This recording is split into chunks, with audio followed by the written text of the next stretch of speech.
नमस्कार। आज सुबह 10 बजे से हम लोग मॉक इंटरव्यू के लिए बैठे हुए हैं। 13 सितंबर 2020 को आज 36 डेज है, 36वां दिन है मॉक इंटरव्यू लेते हुए, क्योंकि पीछे कई दिन दो पैनल को बैठना पड़ा है और जो भी मॉक इंटरव्यू हुआ है उसका सारा वीडियो हम लोगों ने ऐप पर अवेलेबल करा दिया है। क्लासेस भी अवेलेबल कराया। आस्था यस में 16 जुलाई को बीपीएससी 64th मुख्य परीक्षा का रिजल्ट आया था और उससे 17 तारीख से 17 से ही हम लोगों ने इंटरव्यू की क्लास की शुरुआत करी थी और 20 सितंबर से हम लोगों ने 20 जुलाई से हम लोगों ने मॉक इंटरव्यू की शुरुआत कराई। और उधर 10 दिन जुलाई में 10 या 11 दिन का था और उसके बाद इधर जो अगस्त में कई दिन बीच में गैप भी रहा है और फिर सितंबर। अब जाकर के मॉक इंटरव्यू अब अपने चरम पे पहुंच रहा था। थर्ड मॉक हम लोग कराने के प्रोसेस में अब नज़दीक जा रहे थे। तब तक जैसा कि सबको पता है कि 2 दिन पहले बीपीएससी ने जो डेट जारी किया इंटरव्यू का 64th का, उसको 1 दिसंबर को कर दिया और इस तरह से एक कैंडिडेट्स के बीच में इंटरव्यू को लेकर के थोड़ी सी जो उत्साह था तैयारी को अपने कंक्लूड करने का, जो एक उनकी गति थी, मोमेंटम था, वो मोमेंटम थोड़ा कमज़ोर हुआ है। और ये 2 दिन में, पीछे 2 दिन, कल शनिवार और आज रविवार को, जो कई लोग जो सूचना दे रखे थे मॉक के लिए और वो एब्सेंट हुए, इससे भी ये प्रमाणित हुआ कि थोड़ी सी गति कम हुई है। हम लोगों की तरफ से भी सुझाव यही है कि अब 4 अक्टूबर को आईएएस का एग्ज़ाम है, 11 अक्टूबर को यूपी पीसीएस पीटी का एग्ज़ाम है और फिर 13 अक्टूबर से बीपीएससी 65th मेंस का है। और आज एक सूचना आई कि 16 अक्टूबर को जो डेट था उसको पोस्टपोन करके 20 अक्टूबर को कर दिया गया है 65th मेंस का। तो अब ये सारे एग्ज़ाम जिसको देना है वो सब लोग एग्ज़ाम में लग जाएं, एग्ज़ाम दें अच्छे से, मेहनत से, और उसके बाद फिर तब भी उनके पास एक अच्छा खासा 1.5 महीने का टाइम रहेगा अपने इंटरव्यू को पूरा सेप देने का। और फिर हम लोग दोबारा एक नए उत्साह, नए मोमेंटम के साथ अपना मॉक इंटरव्यू का प्रोसेस शुरू करेंगे। आज मेरे साथ इस जो फर्स्ट फेज़ जो मॉक इंटरव्यू का चल रहा था उसका आज एक कंक्लूजन ही मान के चलें। हमारे साथ 2 सीनियर पैनलिस्ट आज हमारे साथ बैठे हुए थे। एक करुणेश चौधरी सर यहाँ पे हैं बिहार से। हम लोगों की एक विशेषता भी रही है कि हम लोगों ने एक अतुल लोहिया सर को, जो इसके पहले पैनल में रहे हैं, उनको छोड़ करके हम लोगों ने अधिकांश बिहार के लोगों को ही अपने पैनल में हम लोगों ने शामिल किया। और इसमें जो अधिकारी थे, बिहार प्रशासनिक सेवा से जुड़े अधिकारी थे या जो एक्सपर्ट से विशेषज्ञ थे। आज हमारे बीच में दोनों के दोनों जो वरिष्ठ जो शिक्षक हैं, टीचर हैं, कोचिंग के लाइन के, अपने अपने विषय के काफ़ी अच्छे well versed knowledgeable person plus experience के साथ हम लोगों के बीच में पीछे कई दिनों से मॉक पैनल में शामिल हो रहे थे। एक करुणेश चौधरी सर हैं जो हिस्ट्री के विशेषज्ञ रहे हैं, इनका बैकग्राउंड इंजीनियरिंग का रहा है। और दूसरा समरंजन सर हैं जो पब्लिक एडमिनिस्ट्रेशन और पॉलिटिकल साइंस सर का बैकग्राउंड रहा है और ये फिर अपने सोशियोलॉजी का, एंथ्रोपोलॉजी का, इस तरह के जो क्वेश्चंस थे, कंटेम्प्रेरी इशूज़ का, हॉबी का सर ने कवर किया। करुणेश चौधरी सर ने अपना जो मॉक इंटरव्यू के दौरान हॉबी पे, हिस्ट्री पे, फिलॉसफी पे, बीटेक के में जो लोग थे उनके लिए इन्होंने काफ़ी कुछ कवर किया, क्वेश्चन, बिहार से रिलेटेड क्वेश्चन कवर किया। मैं, जैसा कि अभी आपको काफ़ी वीडियो में मेरा चेहरा दिखेगा, मैं आर कुमार, जो आस्था इसका और ये पूरे इंटरव्यू प्रोग्राम का मैंने कोऑर्डिनेट किया, समन्वय किया और अपने जो पैनलिस्ट थे उनसे आपके लिए जो बेस्ट ऑफ हो सकता था उसको निकलवाने की, उनके एक्सपीरियंस का लाभ आपको मिले, इसके लिए कोशिश किया। आज मैं इस परिचर्चा में सर से, करुणेश सर से ही सबसे पहले मैं चाहूँगा कि सर बताएं आपका जो एक्सपीरियंस रहा, उस एक्सपीरियंस के आधार पे अब जो आगे 2.5 महीने का टाइम है, इसमें इंटरव्यू देने वाले लोगों को अपनी किस प्रकार की स्ट्रेटजी अपनानी चाहिए, आपका कैसा एक्सपीरियंस रहा? मैं करुणेश चौधरी सर इंट्रोडक्शन दे ही दिए हैं, फिर भी मैं दे रहा हूँ। और पिछले 1 वीक के अंदर ही मैंने लगभग 200 बच्चे का इंटरव्यू लिया होगा, लगभग, जो डिफरेंट साइड से थे। कोई इंजीनियरिंग साइड से थे, कोई साइंस साइड से थे, कोई आर्ट साइड से थे, और स्वाभाविक भी है। उसमें कुछ बच्चे तो बहुत अच्छे लग रहे थे, कुछ के साथ कई कमजोरियां थी, और वो व्यक्तिगत स्तर पे फीडबैक में उनको मैंने दिया भी है। लेकिन अभी जो डेट बढ़ा, उस बीच में इन कमियों से हमको क्या करना चाहिए और हमने क्या सीखा, उस पर जरूर प्रकाश डालना चाहिए। जो हमारे पास साइंस और टेक्नोलॉजी के बच्चे आए, उनमें मैंने कुछ बच्चों में बड़े अच्छे थे, उनको देख के लगा कि नहीं, ये रियल इंजीनियर है, और कुछ में तो बिल्कुल आधारभूत कमियां हैं। तो वास्तव में इंटरव्यू के लिए बेसिक जानकारी बहुत ज़रूरी है। तो आप जिस चाहे मैकेनिकल के हों, सिविल्स के हों, चाहे केमिकल्स के हों, केमिकल इंजीनियरिंग के कई बच्चे मेरे सामने आए, आईआईटी कानपुर तक का बच्चा आया है यहाँ पर, और संयोग से मैंने ही उसका इंटरव्यू लिया है। चाहे आप आईटी से हों, कंप्यूटर से हों, किसी भी क्षेत्र से हों, पहले तो उसकी बेसिक जानकारी, और बेसिक जानकारी के साथ साथ उसमें दूसरा सबसे महत्वपूर्ण है कि वो उसका सामाजिक आर्थिक महत्व क्या है, क्योंकि तभी वो प्रशासन में उपयोगी हो।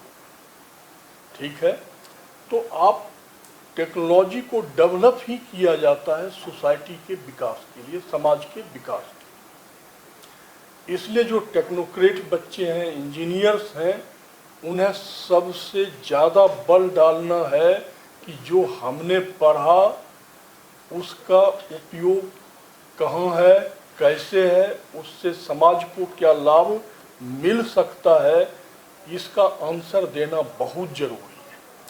और जिस बच्चे ने बेसिक स्तर पे भी अच्छे जवाब दिए, वो इस स्तर पे आके फंस गए हैं। किस स्तर पे कि उपयोगिता क्या है। तो आपको अब समय मिल गया लगभग 2 महीना, इसमें आप मजबूत करें। यदि आपने आईएएस का फॉर्म भरा है या 65वीं बीपीएससी का मेंस भी देना है, तो ये चीज़ें तो आपको ऐसे भी यूज होगा साइंस एंड टेक्नोलॉजी में। यहाँ भी प्री में क्वेश्चन आएगा, वहाँ भी मेंस में क्वेश्चन आएगा, इंटरव्यू में भी पूछेगा।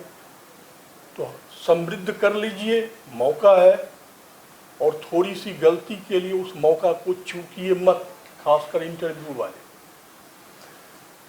अब चूंकि इतिहास के भी बहुत सारे बच्चे मिले, ठीक है,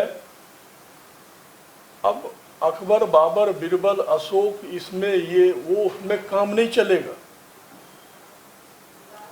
सबसे पहले इतिहास को आप लोग तकनीकी स्तर से देखना सीखें। आज भी मैंने करीब 2 दिल्ली विश्वविद्यालय से पढ़े हुए इतिहास ऑनर्स किए हुए बच्चे का इंटरव्यू लिया। उन्हें इतिहास पढ़ने का मॉडल नहीं मालूम कि भाई साम्राज्यवादी इतिहासकार क्या है, वामपंथी इतिहास क्या या सबाल्टर्न स्कूल क्या है। तो इस तकनीकी स्तर पे पहले जानिए, तभी आप घटनाओं को जस्टिफाई कर पाएंगे। अब मान लीजिए 1857 का रिवोल्ट है, अब आर कुमार सर कह रहे हैं कि सर ये सिपाही विद्रोह है, हम कह रहे हैं स्वतंत्रता संग्राम है, असुरंजन सर कह रहे हैं कि नहीं सर ये जो है वर्ग संघर्ष। तो हम तीनों ऐसा क्यों बोल रहे हैं, घटना तो एक ही है। तो जब तक आपको आइडियोलॉजी के स्तर पे मजबूती नहीं है, तब तक आप ह्यूमैनिटीज के कोई विषय को समझ ही नहीं सकते। ये जो समझते हैं कि हम रट लेंगे, हो जाएगा, कुछ नहीं होगा। वहाँ पर जो बैठा हुआ आदमी है वो 50-50 वर्ष टीचिंग एक्सपीरियंस रखा हुआ है।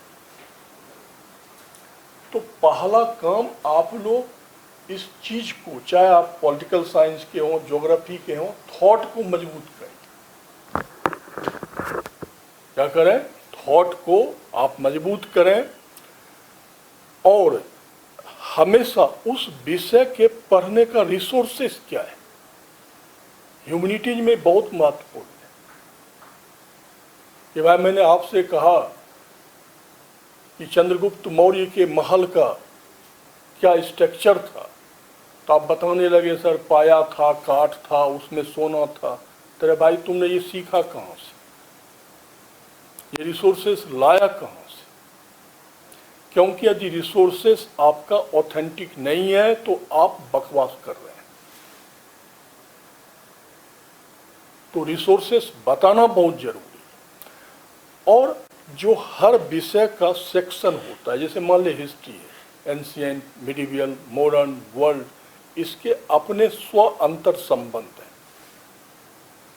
और अन्य मानवीय विषयों से भी इसका स्व क्या है, अंतर संबंध है। तो स्व अंतर संबंध क्या होता है, अंतर संबंध क्या होता है, दोनों की डिफरेंसेस को समझें।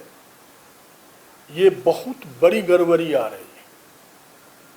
अब बीपीएससी वाला ये थोड़े पूछेगा कि पोस्ट ऑफिस का डब्बा लाल होता है कि हरा होता है।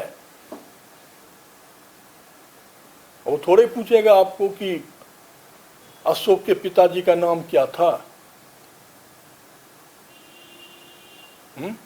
वो तो सीधा पूछेगा कि अशोक की धम्म नीति भी महान थी और अकबर का सुलह एक कुल की नीति भी महान थी। अशोक के धम्म नीति से मौर्य साम्राज्य का पतन हो गया और अकबर के सुलह एक कुल की नीति ने 250 वर्षों तक मुगल को भारत में केंद्रीय प्रशासन के रूप में चलाया। फिर भी अशोक महान क्यों है?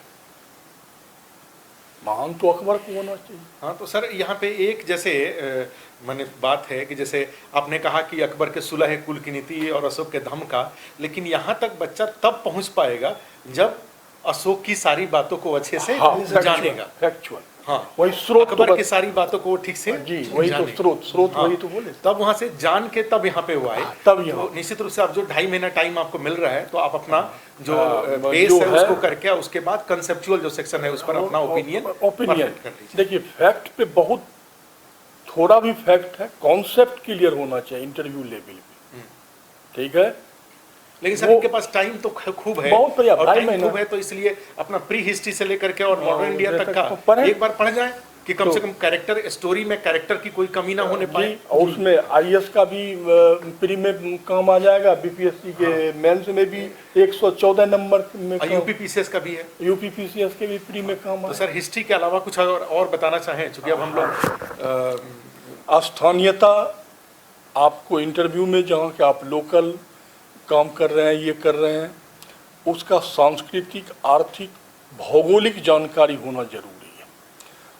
और आप जो एम्प्लॉयमेंट, रोजगार आप कर रहे हैं, जो भी नौकरी पेशा है, उसका सामान्य पक्ष और तकनीकी पक्ष दोनों पर मजबूती से पकड़ होनी चाहिए। एक जनरल पक्ष होता है, एक आपका स्पेशलाइजेशन होता है, और समसामयिकी घटना पे तो सर ने, तो सर बच्चों में आपने क्या पाया इस तरह का? बच्चे में ये सारे गुण उपलब्ध हैं, थोड़ी इनको जरूरत है कि और ये मेहनत करें, मजबूत करें, समय मिला तो उपयोग करें। हाँ, जैसे वो बीएसएनएल वाले जो आए हुए जी, तो उनको बीएसएनएल वाले को सब कुछ जानना चाहिए था। बीएसएनएल का पूरा क्या कंपनी का फॉर्मेशन क्या है, कैसे है, वो जानना चाहिए।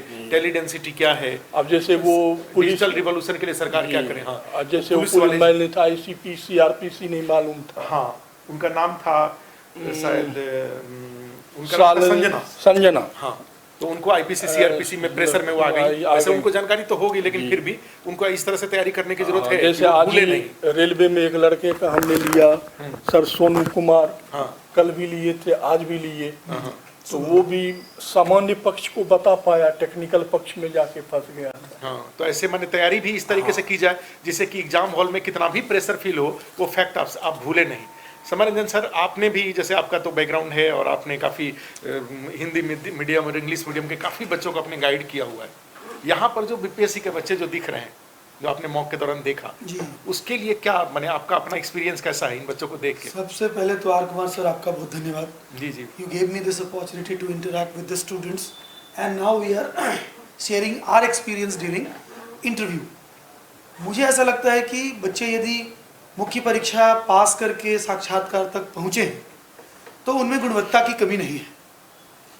कई बार बच्चे तात्कालिक तैयारी के आधार पे साक्षात्कार तक पहुंच जाते हैं, तो ज़रूरत इस बात की है कि जिस गुण से साक्षात्कार तक पहुंचे उसको और विशिष्ट बनाए। उस विशिष्टता की तैयारी के लिए ज़रूरत है कि विषय वस्तु को की आधारभूत समझ हो।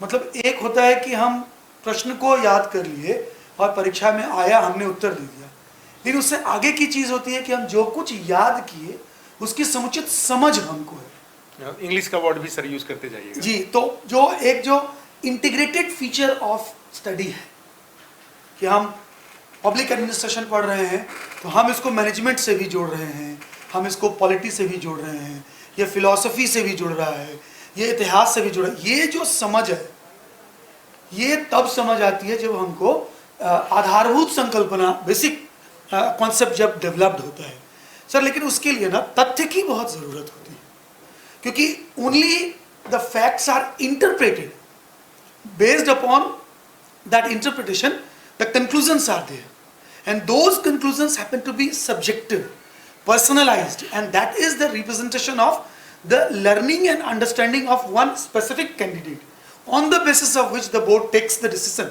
that should he be selected, should he be given marks or not.